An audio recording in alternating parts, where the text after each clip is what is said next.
নমস্কাৰ মই ডক্টৰ মুকুট গোহাঁই দক্ষিণ আফ্ৰিকাৰ পৰা মোৰ গৱেষণাগাৰ CPTIPA প্লাছ লেবৰেটৰীৰ পৰা কৈছোঁ। মই আপোনালোকৰ কাষলৈ আহিছোঁ।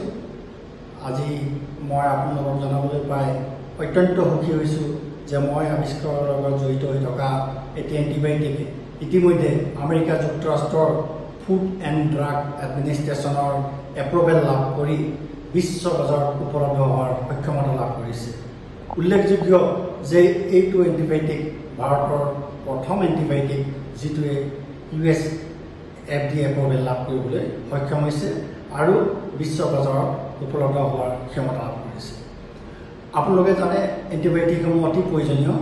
আজি মডাৰ্ণ যে আধুনিক চিকিৎসা এণ্টিবায়'টিকৰ অবিহনে অসম্ভৱ।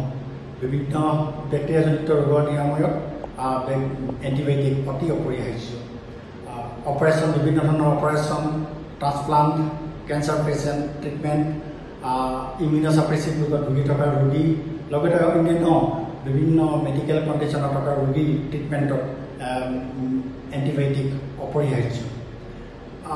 আজি যিসমূহ এণ্টিবায়'টিক ইতিমধ্যে উপলব্ধ সেই এণ্টিবায়'টিকসমূহ প্ৰায়ভাগেই পশ্চিমীয়া দেশত আৱিষ্কাৰ আৰু আমি আৱিষ্কাৰৰ পৰা যিটো এণ্টিবায়'টিক মেজ'টেজোবেক্টাম এই প্ৰথম এণ্টিবায়'টিক আমাৰ ভাৰতবৰ্ষৰ পৰা আৱিষ্কাৰ হোৱা আৰু ভাৰতীয়সকলে বিশ্বলৈ আগবঢ়োৱা এণ্টিবায়'টিক এক অনবদ্য অৱদান।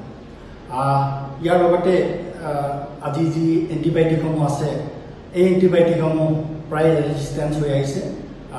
বজাৰত উপলব্ধ এণ্টিবায়'টিকসমূহ প্ৰায় কাৰ্যক্ষমতা লুপ্ত হৈছে আৰু ইয়াকে লৈ বিশ্ব স্বাস্থ্য সংস্থাকে ধৰি বিজ্ঞানী মহল লগতে চিকিৎসকসকলো উদ্বিগ্ন হৈ পৰিছে।